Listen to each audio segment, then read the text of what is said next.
우리 하나님의 말씀은 고린도전서 12장 12절 13절 그리고 사도행전 1장 6절부터 8절 우리 두 군데에서 보도록 하겠습니다. 먼저 고린도전서 12장 12절 13절을 우리 교독하겠습니다. 몸은 하나인데 많은 지체가 있고 몸의 지체가 많으나 한 몸인과 같이 그리스도도 그러하니라.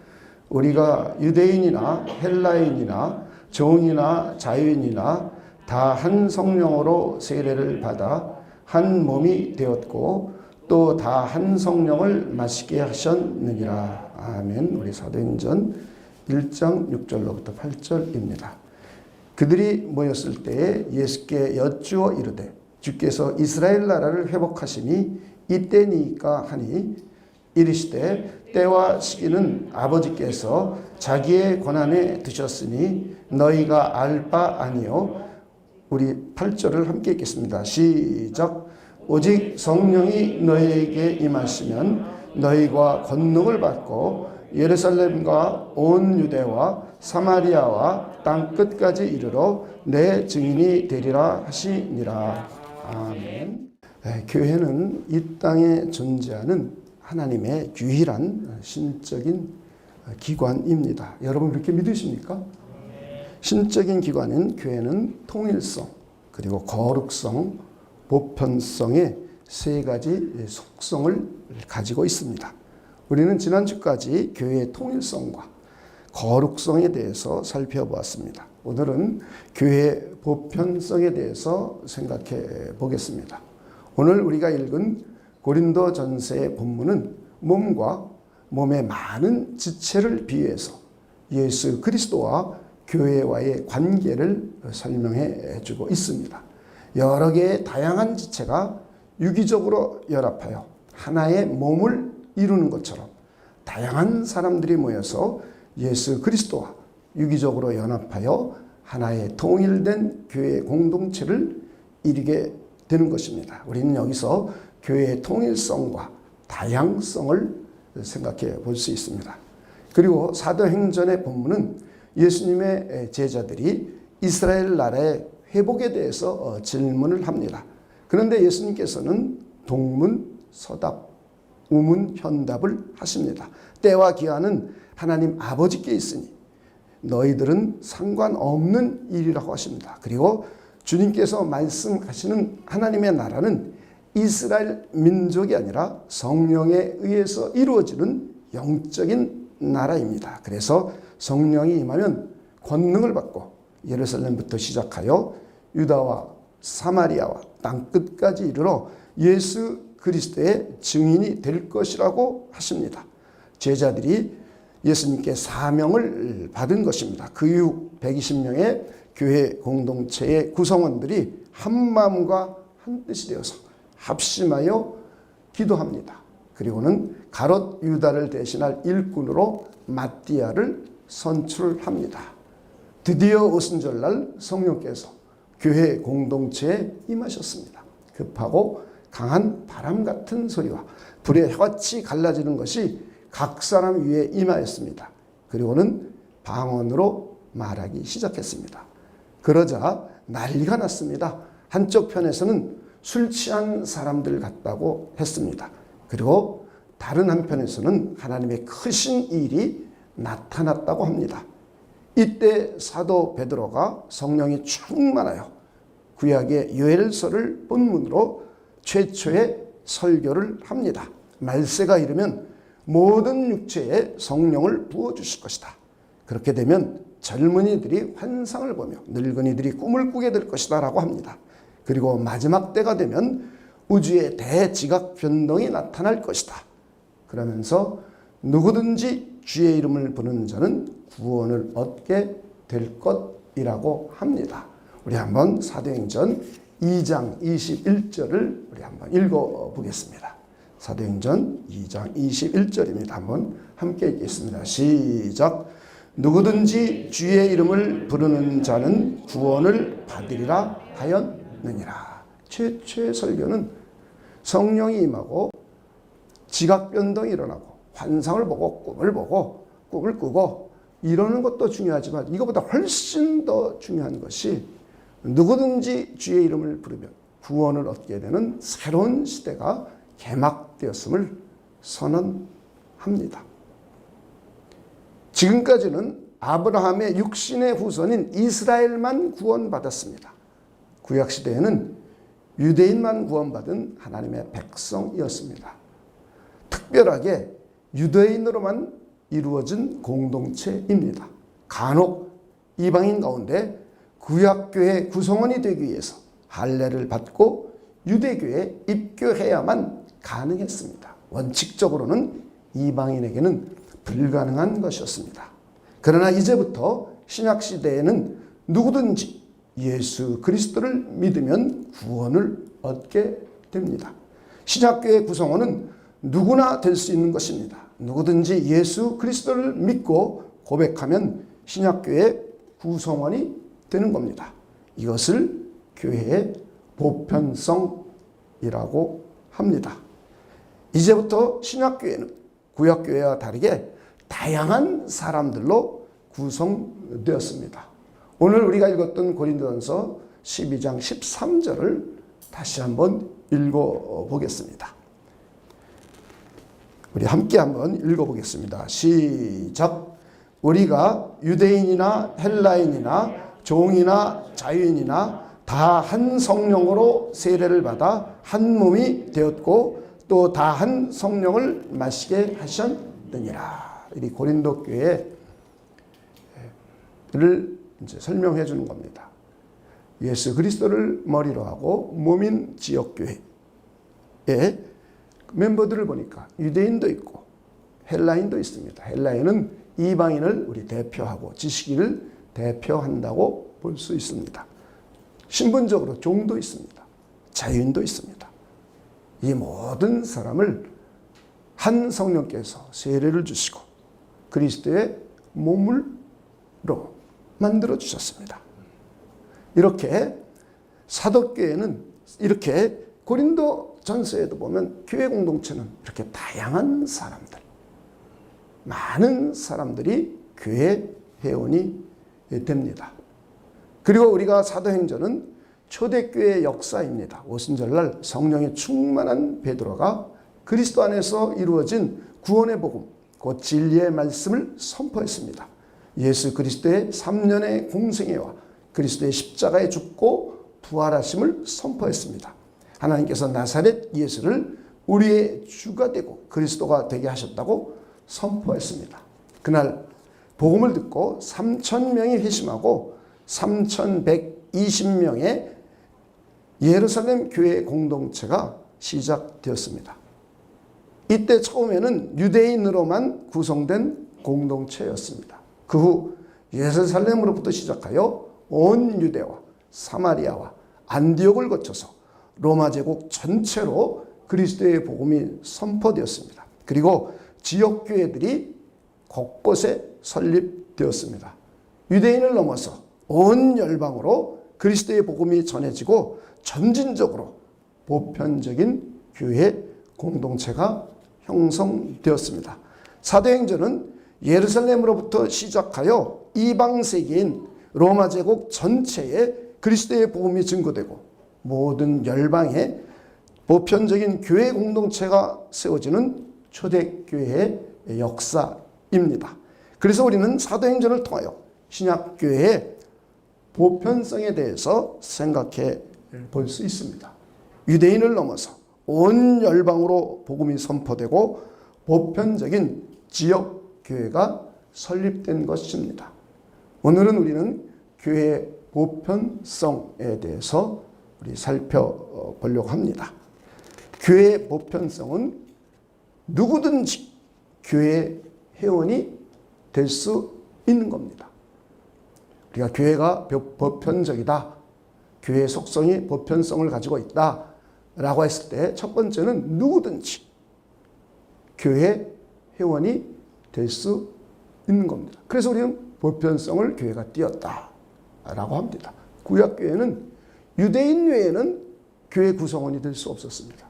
그러나 신약교회는 예수 그리스도를 진실하게 믿으면 누구나 가능합니다. 이방인이나 헬라인이나 구별이 없습니다. 종이나 자유인이나 차별이 없습니다. 이방인이었던 종이었던 예수 그리스도를, 이방인이든 종이든 예수 그리스도를 믿으면 누구든지 구원을 얻고 교회 공동체 회원이 되는 것입니다. 유대인이라 할지라도 예수 그리스도를 믿지 않으면 신약교회 회원이 될 수 없습니다. 그리고 교회가 보편성을 띄었다는 또 하나는 어디든지 합법적으로 지역교회를 세울 수 있다는 의미입니다. 그리고 우리는 지역교회에 소속되어서 신앙생활을 해야 됨을 의미합니다. 복음이 전해지는 곳이면 어디든지 합법적으로 지역교회 설립이 가능합니다. 그리고 이 세상에는 어느 지역에나 지역교회가 존재합니다. 미국에도 있고 남미, 유럽, 아시아, 아프리카, 우리 대한민국에도 서울에도 있고 부산에도 있고 대구에도 있고 대전에도 있고 광주에도 있고 제주도, 전국 방방곡곡에 합법적인 지역교회가 널리 분포되어 있습니다. 그래서 교회가 보편성을 띄었다라는 것은 누구든지 교회 회원만 되는 것이 아니라 어디든지 지역교회를 설립할 수 있고, 그리고 그리스도인이라면 누구든지 지역교회에 소속되어서 하나님을 섬겨야 합니다. 신앙생활을 해야 합니다. 우리는 예수 그리스도를 믿음으로 자동적으로 눈에 보이지 않는 교회 공동체 회원이 되는 것입니다. 그렇다고 해서 지역교회에 소속되지 않아도 된다는 의미는 아닙니다. 눈에 보이지 않는 진정한 교회 공동체 회원이라면 반드시 지역교회에 소속되어야 합니다. 그렇지 않으면 불법을 행하는 것입니다. 교회 멤버가 자기 마음에 들지 않는다고 불법적으로 교회를 이탈하거나 다른 교회로 옮겨서도 안 됩니다. 교회를 이리저리 떠돌아다녀서도 안 됩니다. 자기 마음에 드는 교회가 없다며 공동체에 소속되지 않고 자기 혼자 이기적인 신앙생활을 해서도 안 됩니다. 이 땅에서는 완전한 교회가 없습니다. 공동체 구성원들이 함께 완전한 교회를 추구해 가는 것입니다. 우리는 예수 그리스도 안에서 교회 공동체의 한 지체입니다. 그렇기 때문에 우리는 지역교회에 소속되어서 합법적으로 신앙생활을 해야 함을 항상 염두에 두고 명심해 두시기를 바랍니다. 신약성경은 이것을 명료하게 계시해 주고 있습니다. 예를 들어서 제가 공장에서 오른쪽 손가락을 절단당했다고 가정해 봅시다. 그러면 이 오른쪽 손가락을 그냥 놔두면 썩어서 괴사되어 죽습니다. 그러나 신속하게 깨끗이 물로 씻고 병원으로 신속하게 이동하여서 봉합수술하면 다시 잘 사용할 수 있습니다. 이것처럼 우리 개개인은 교회 지체입니다. 첫 번째는 눈에 보이지 않지만 그리스도를 머리로 하는 하나의 거대한 공동체입니다. 그러면서 눈에 보이지 않는 교회 공동체가 눈에 보이는 지역교회로 나타납니다. 그래서 우리는 반드시 지역교회에 소속되어서 성실하게 신앙생활을 해야 합니다. 이것이 그리스도인입니다. 오늘날 현대교회가 성경을 무시하고 자기 멋대로 자의적으로 자기 유익을 위하여 자기 이기적인 생각으로 성경을 해석하고 수많은 그런 책들이 쏟아져 나옵니다. 그런 것을 읽고 그래도 된다라고 생각하면 안 됩니다. 우리 사랑과 평안의 교회 성도들은 성경적으로 믿고 성경적으로 신앙생활하는 그런 복된 분들이 되시길 주님의 이름으로 축원을 드립니다. 지역교회 공동체는 어느 시대에나 존재했습니다. 구약시대에는 이스라엘의 민족적인 교회로만 있었습니다. 그러나 초대교회, 성경이 기록된 초대교회에는 지역교회들이 많이 있었습니다. 그리고 역사 가운데 로마 시대에는 대핍박이 있었습니다. 그 시대에도 교회는 존재했습니다. 심지어 중세 말 교회가 그렇게 타락했음에도 하나님께서는 당신의 백성 공동체를 유지시키셨습니다. 대부분이 타락하고 교회로부터 이탈한 잘못된 교회에 소속되어 있어도 그 가운데 신실한 하나님의 사람들은 언제든지 있었습니다. 마치 구약시대에 바알에게 무릎 꿇지 않은 신실한 믿음의 사람 7,000명을 하나님께서 남겨두셨던 것처럼 그렇게 하셨습니다. 그리고 18세기, 19세기, 20세기를 거쳐 자유주의 신학이 아무리 팽배해도 하나님께서는 당신의 참교회를 보호하시고 지켜주십니다. 현재 21세기에 그리고 미래에도 지역교회는 계속 존재합니다. 종말에 대환란과 핍박이 와도 하나님은 당신의 교회를 존재하게 해 주실 겁니다. 그분이 지켜주시고 그분이 보호해 주시고 그분이 함께해 주시기 때문입니다. 우리는 잘못된 교회를 보고 모든 교회가 그럴 것이다 라고 추측하면 안 됩니다. 구약 역사를 봐도 그렇고 신약 성경을 봐도 그렇고 기독교 역사 2000년을 봐도 그렇고 인간의 사상은 하나님을 대적하는 수많은 사상으로 변화가 일어나고 성경을 대적하는 신학들이 나왔었습니다. 그럼에도 불구하고 하나님은 당신의 신실한 백성, 당신의 신실한 교회를 계속 이끌어 오셨습니다. 하나님이 지켜주시고 하나님이 보호해 주시는 겁니다. 우리 사랑과 평안의 교회 모든 성도들도 그 반열에 소속되시기를 주님의 이름으로 축원을 드립니다. 앞으로 교회가 얼마나 더 타락할지는 아무도 모릅니다. 교회라는 이름은 가졌으나 진정한 교회의 모습을 띠지 않고 자기 자의적으로 교회는 이런 것이다. 얼마나 지금 현재 영국 같은 데는 많습니다. 유럽에도 많습니다. 미국에도 많습니다. 한국에도 이미 그런 교회들이 등장했습니다. 세상의 모든 추세는 그렇게 가고 있습니다. 그렇다고 해서 진정한 그리스도인, 진정한 교회 공동체 구성원들이 그런 것을 따라가서는 안 됩니다.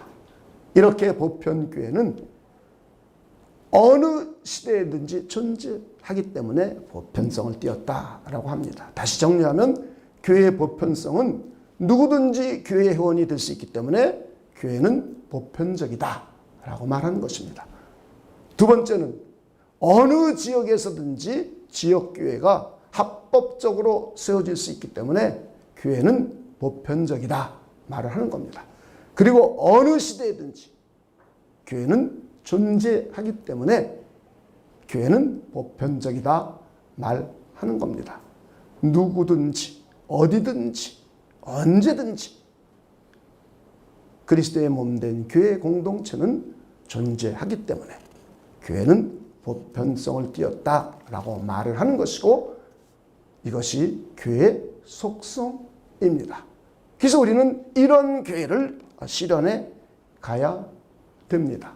이것이 교회의 속성이기 때문에 우리는 교회의 속성을 실현해 가야 합니다. 그렇다면 우리는 어떻게 보편교회를 실현할 수 있을지 한번 생각해 보겠습니다. 첫째는 누구든지 교회 회원으로 받아들여야 합니다. 이것이 우리가 교회의 보편성을 실현하는 첫 번째 방법입니다.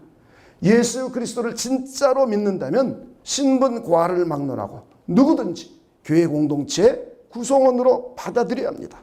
하나님이 택하시고 하나님이 부르신 사람을 우리가 거절할 수 없는 것입니다. 하나님께서 성령을 통하여 거듭 태어나게 해주셨고 구원 얻는 회심을 하게 한 사람을 우리 마음에 들지 않는다고 교회 공동체 밖으로 쫓아낼 수 없습니다. 하나님이 받으신 사람을 인간이 받아들이지 않을 수 없는 것입니다. 그렇게 되면 교회가 불법을 행하는 겁니다. 심지어는 흉악범이었다가 그가 진심으로 의뢰하고 교회 공동체에 소속되기를 원해도 우리는 그를 받아줘야 합니다. 심지어는 신천지 같은 이단에 빠져서 그들이 교리적으로 아무리 세뇌되었다 할지라도 우리가 그들을 받아들여서 그들을 잘 가르쳐서 좋은 그리스도인으로 우리가 세워가야 합니다. 이것이 교회의 보편성을 실현하는 첫 번째 방법입니다. 두 번째는 교회 내에서는 신분의 차별을 해서는 안 됩니다. 교회는 다양한 사람이 있습니다. 부자도 있고 가난한 사람도 있고 사회적으로 평판 있는 사람도 있고 그렇지 않는 사람도 있고 학식 있는 사람도 있고 무지한 사람도 있습니다. 세상에 권세를 가지고 있는 사람도 있고 전혀 없는 사람도 있습니다. 과거 미국에는 노예제도가 있었습니다. 청교도들이 세웠다고 하는 나라임에도 불구하고 노예제도가 있었습니다. 백인 그리스도인들이 흑인들에게 복음을 전했습니다. 그래서 그들이 받아들였습니다. 눈물을 흘리며 찬송을 부르며 하나님을 경배했습니다. 백인들이 놀랐습니다. 저도 감정이 있네. 그리스도인임에도 불구하고. 그리고는 백인 교회는 들어오지 못하게 했습니다. 흑인 교회를 따로 조그맣게 오두막처럼 만들어서 거기서만 예배 지내겠습니다. 이것이 백인과 흑인이 모든 것이 갈라져서 운영하게 된 계기가 됩니다. 식당도 흑백이 갈라졌고 화장실도 갈라졌고 학교도 갈라졌습니다. 분리주의가 판을 치게 된 겁니다. 아주사 거리에 부흥운동을 일으켰던 시무어라는 분이 계십니다. 그분은 흑인입니다. 그는 신학교 교실에서 강의를 들을 수가 없었습니다.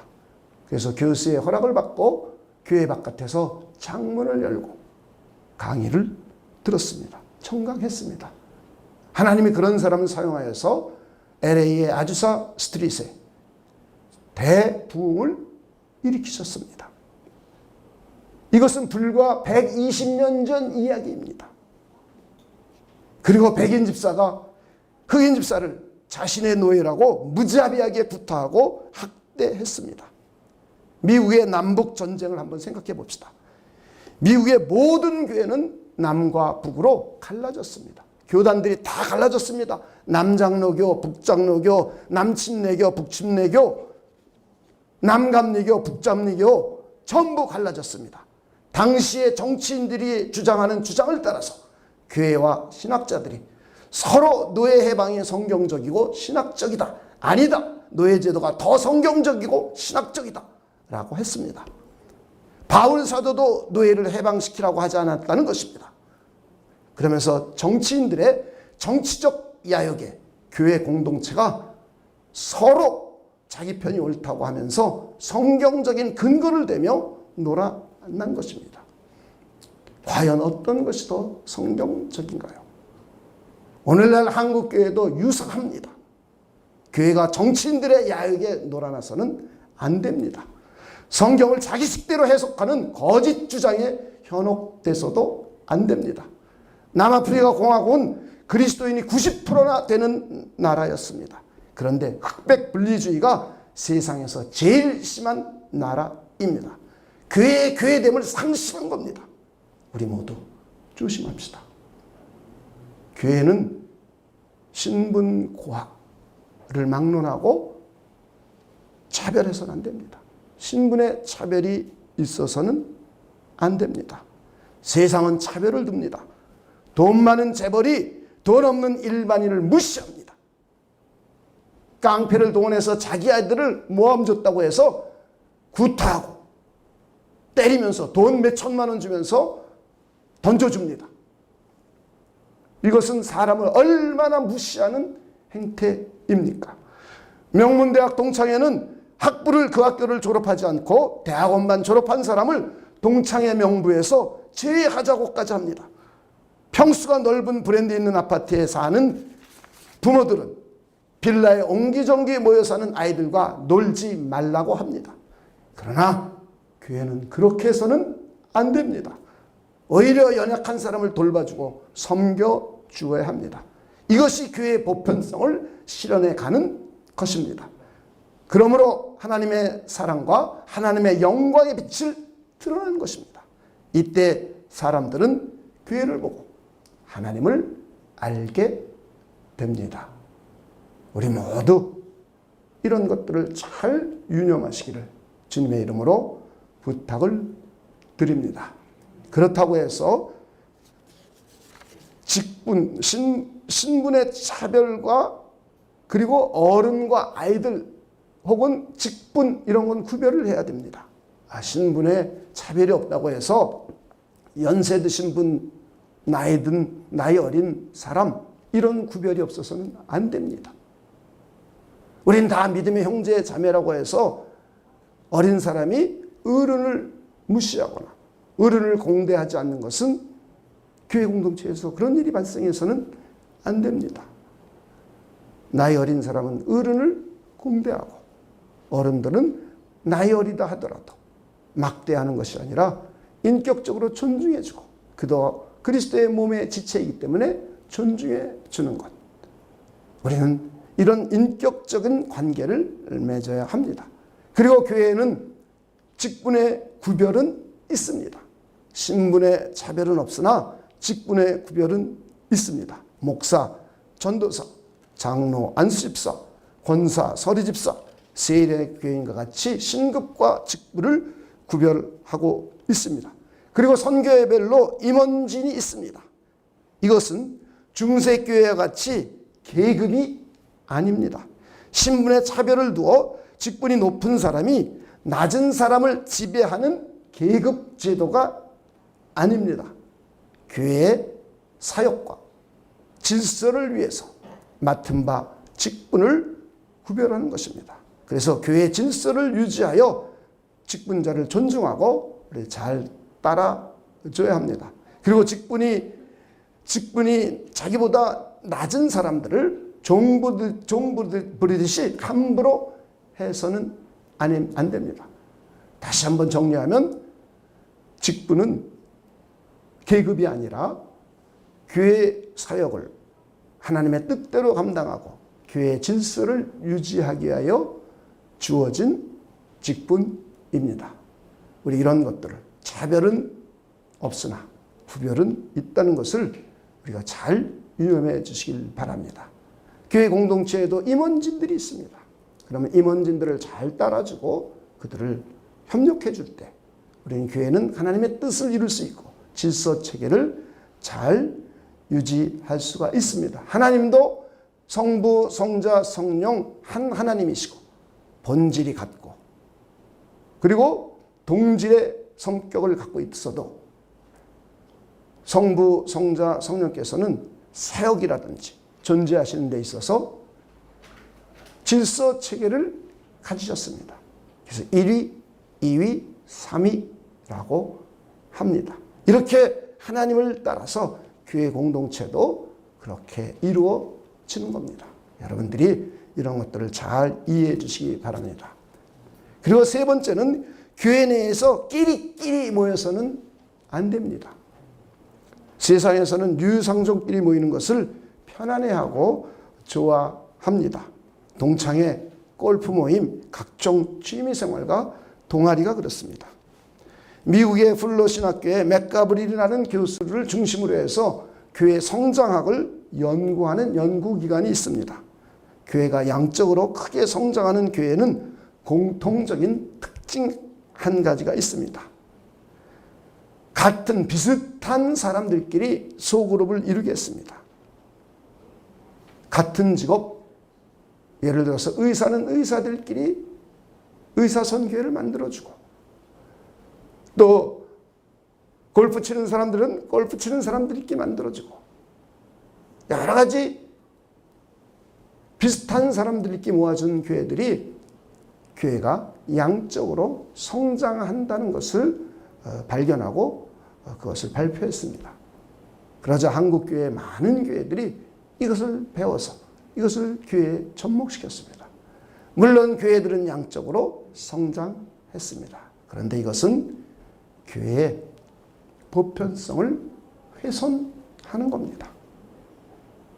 교회가 양적으로 아무리 성장해도 교회의 속성인 보편성을 훼손한다면 이건 바른 방법이 아닙니다.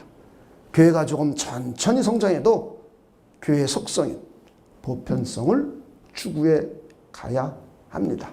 그래서 우리는 끼리끼리 모이는 것을 경계해야 합니다.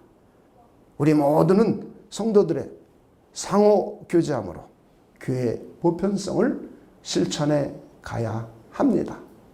여러분들 이것을 꼭 유념해 주시기를 바랍니다. 그리고 교회는 선교를 지향함으로 해서 보편성을 실현해 가는 겁니다. 한번 우리 오늘 읽었던 사도행전도 그렇고 우리 마태복음 한번 18장 19절 20절을 한번 읽어보겠습니다.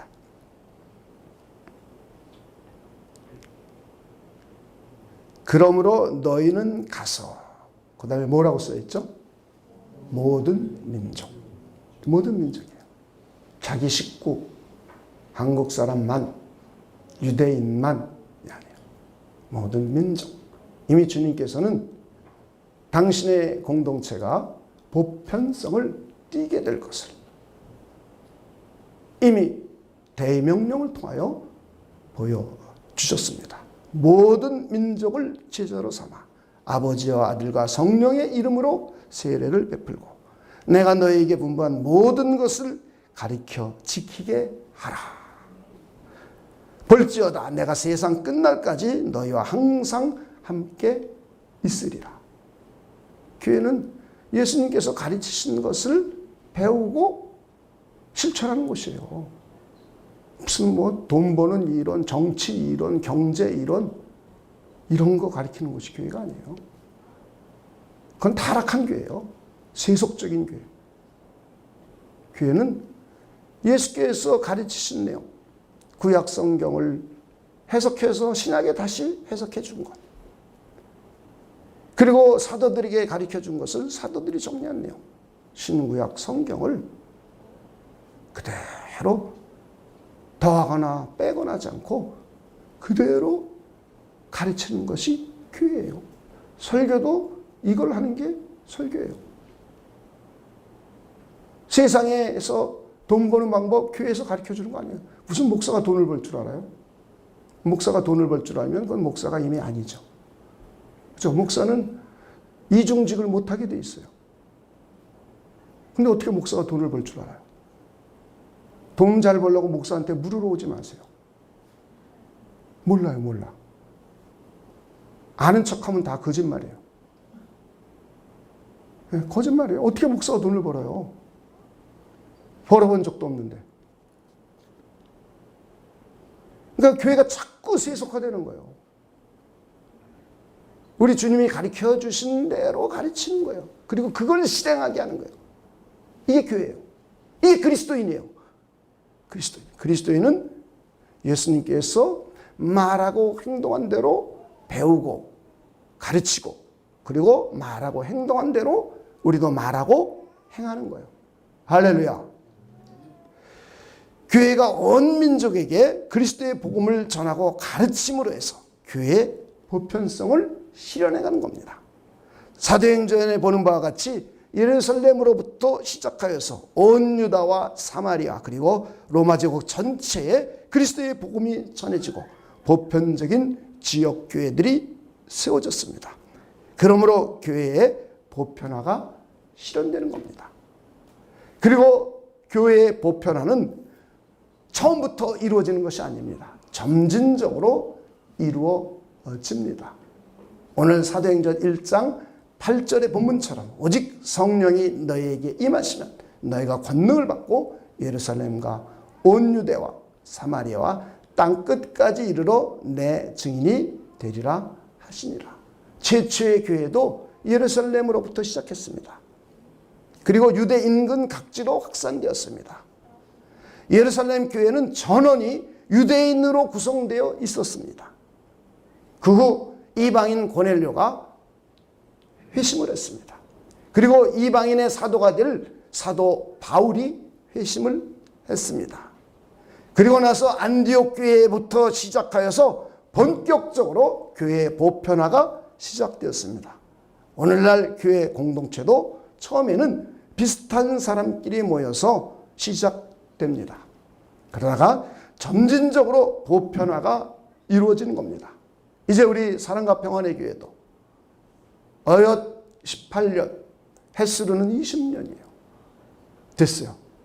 이제는 우리는 보편화를 이룰 시기가 되었습니다. 그래서 우리 교회 공동체 구성원들이 교회에 오는 사람들을 잘 받아들이고 환영하고 교회에서 차별을 두지 않고 그리고 그리스도의 복음을 이웃에게 전하고 이런 일들을 우리 교회가 실현해 가야 될 시점입니다. 마지막으로 여러분에게 몇 가지만 질문하겠습니다. 우리 모두 누구든지 우리 교회 공동체 구성원으로 오는 것을 환영하시겠습니까? 네. 우리 교회 안에서 신분의 차별을 하지 않겠습니까? 네. 연세 드신 분을 공경하고 존중하겠습니까? 네. 교회 질서와 하나님의 사역을 위하여 직분자와 각 공동체의 임원의 의견을 잘 따르시겠습니까? 네. 끼리끼리 모이는 것을 삼가고 모든 성도들과 골고루 믿음의 교제를 실천하시겠습니까? 네. 이제부터 우리 교회가 보편성을 실현할 단계가 되었다고 믿으십니까?